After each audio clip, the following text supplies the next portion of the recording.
Lord, give me strength. Hey there, Vero311 here. This is my part of the collaboration with Ethan and Garrett from the 11 Bang Bang channel. I'm out here to also celebrate the 4th of July, so let's kick off my section with the bang. Hopefully this thing goes off, because it's kind of a... you know how this goes.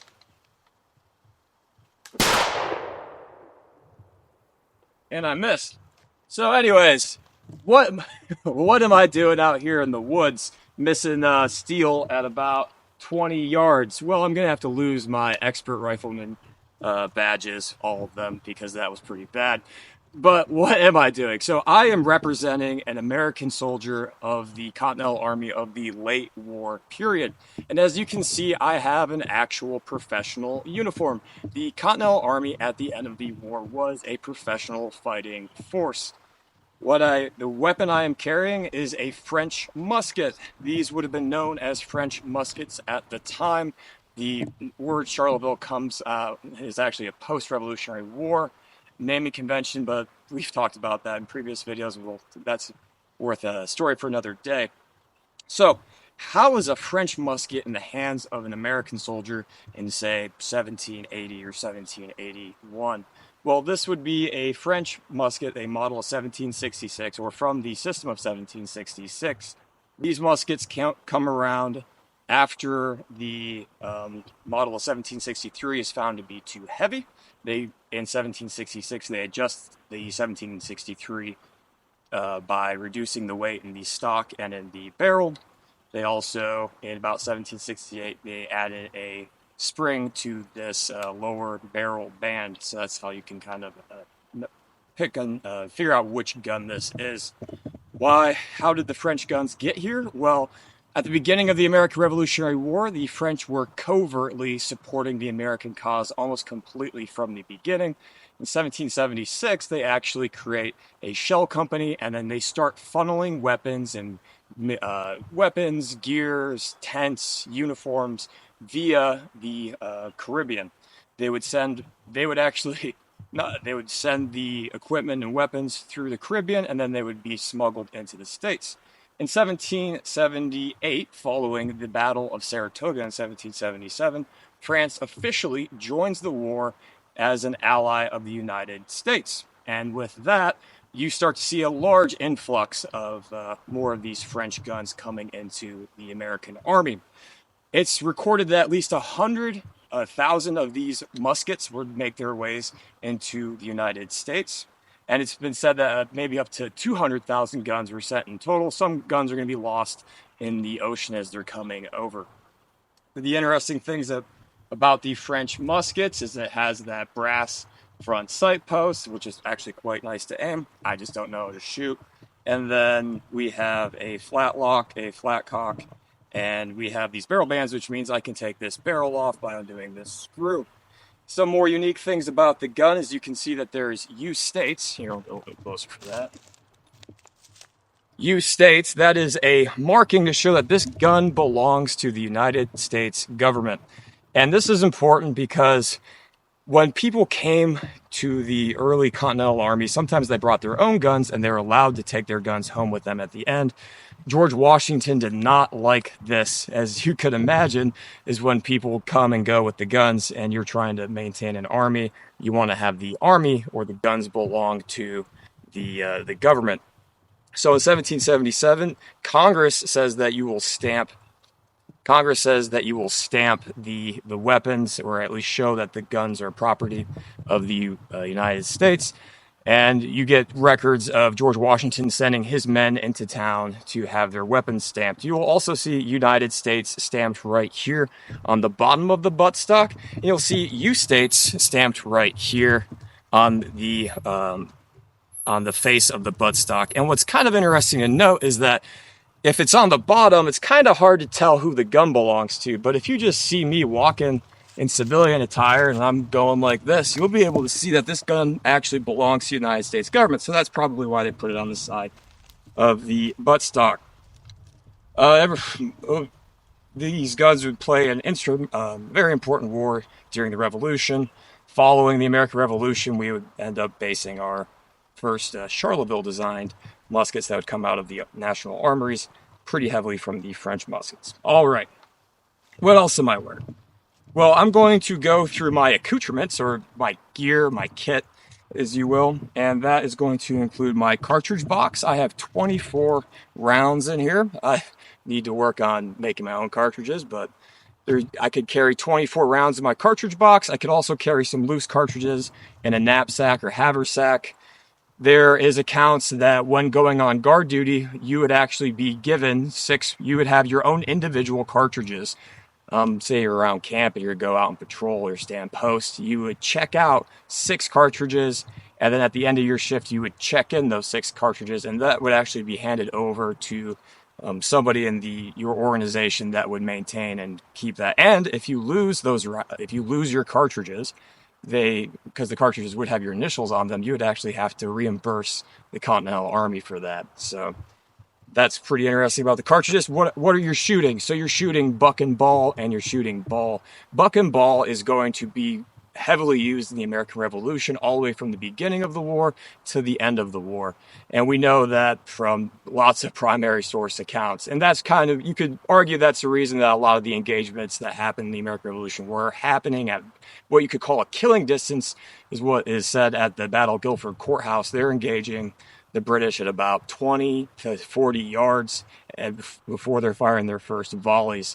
So and the reason you're doing that is a few reasons. So you're going to be using the buck and ball, and buck and ball is basically you have your buckshot, which is about your 31 caliber, smaller round balls, and then you have a larger single ball, and that would all be in one to give you kind of like sort of like a shotgun effect.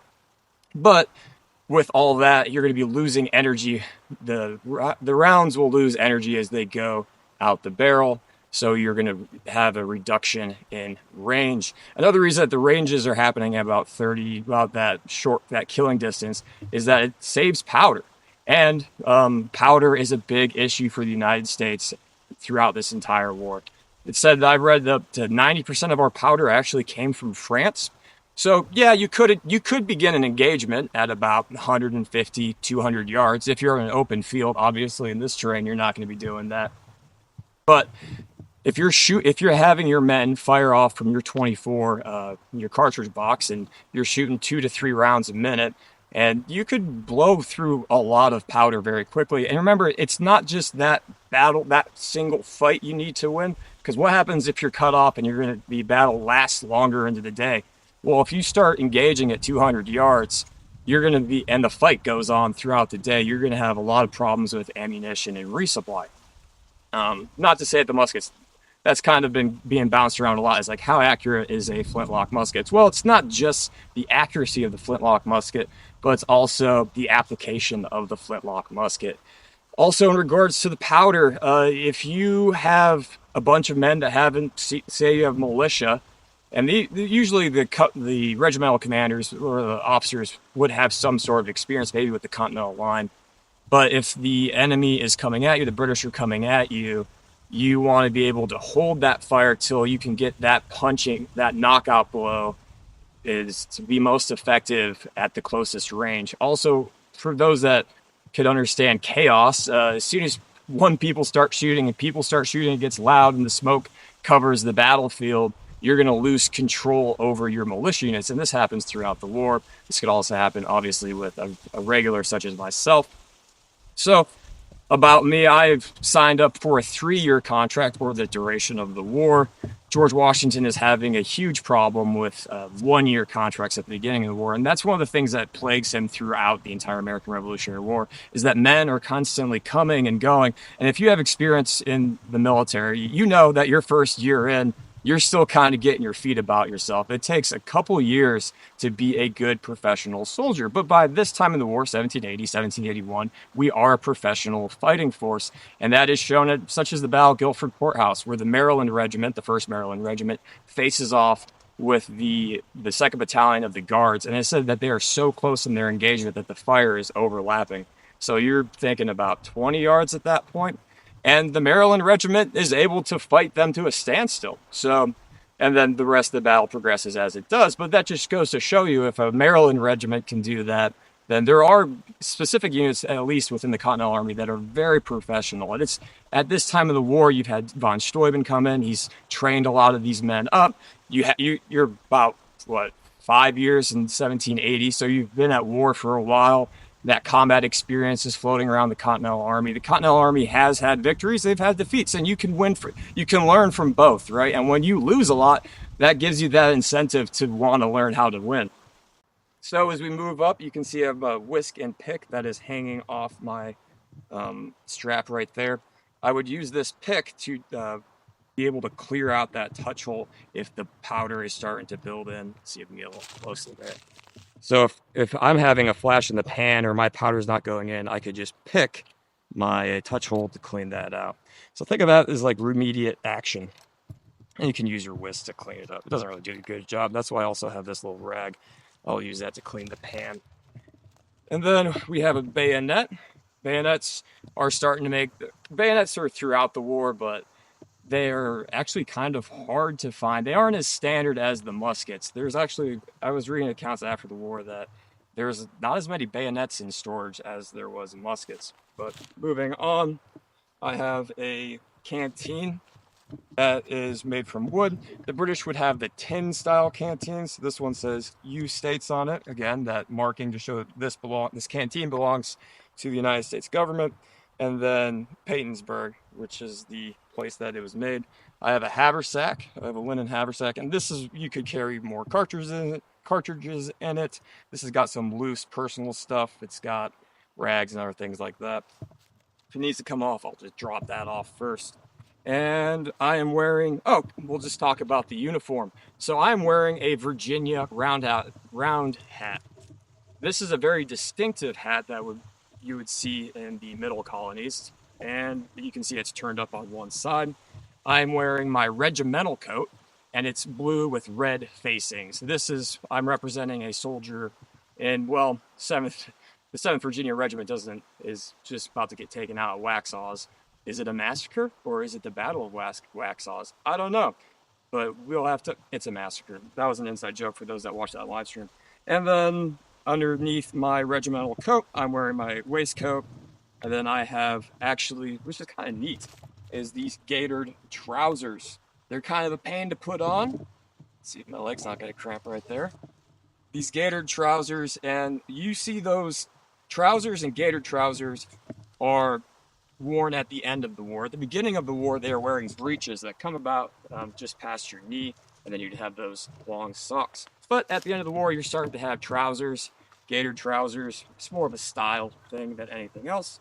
I have my leather shoes with the brass buckles, and yeah, so that is what I'm wearing, and that is basically all that I have. So again, have a happy 4th of July, and then thanks for watching. I'll send it right back to Ethan and the crew at 11 Bang Bang. Take care. This is obviously going off every single time. I'm not... Whatever. Let's go, baby. Hey! I finally hit it.